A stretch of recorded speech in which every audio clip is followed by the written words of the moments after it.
که شکر محمد هنگام داگیری کیسلیم بسیار هم کسلت های حمیده به هر دو برای کار فقط با تخت پوش از درو باز نگوید که در میدان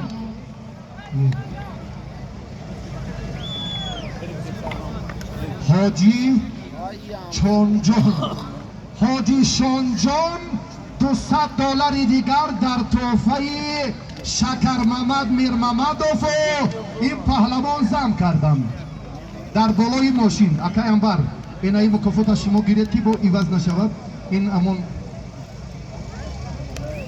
شاجایزه ماندگی 500 غلام و 300 اکای انبر در تحفه فردوس و پهلوان شهر ترسونزاده. بچه ها اینجا فقط پرتاب حلال دیگر پهلو وقت این نکته ها کاملا با این نوبت گرفته نمیشن برای کار به هر دو. این آخرین لحظه های میدانداری ورزشگران است.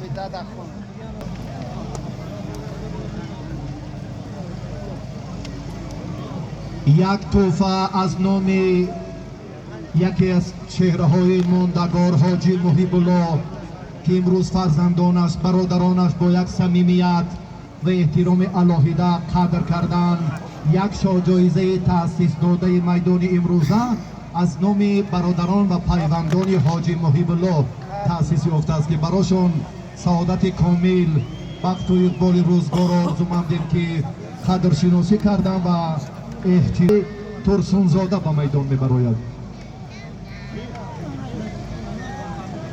فردوس این طرف بیاد شما گلیم یکم در نباشد ایستدو آیسته آیسته به یک گلیم تبدیل می‌یابد وقتی اینا طولانی است. بمانان باز دیگر خوش آمدید و شهرک کندور من محترم رئیس خوش آمدید. اکی سلام شما محمد اکی حافظ اکی تورعلی سهراب جان تورل اینام اکبر جان غلامов 10,000 دیگر در نام شکر محمد. خوش به حالت اکبر جان غلامов. این خیلی سالم یگان عصر و یگان دور نبود. هم ماشین هم پول هم اشتر. خوش به حال اکی حسین مراد خوش آمدید. عزت و خیرلا جان خوش آمدید. همه خیرلا جان همه مهمانا دنیار پهلوان ایرگر خوش آمدید. کدام پهلوانا مهمانا را ندیدیم همشون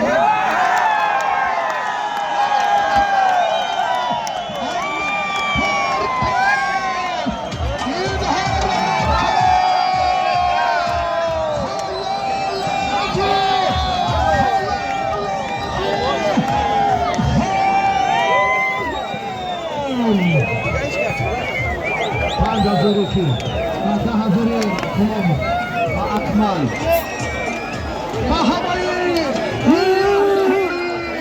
جالب و جاذبه که همراهی کردیم بسیار هم فضا را ادامه کردید و شما سپاس می‌گوییم. حالا آخرین رقابت را بین پهلوان ریگر و شهر کولوم می‌بینیم. این چهره شایسته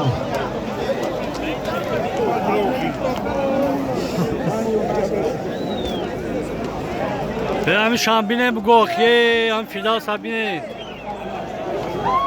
بینه همین فردوس هم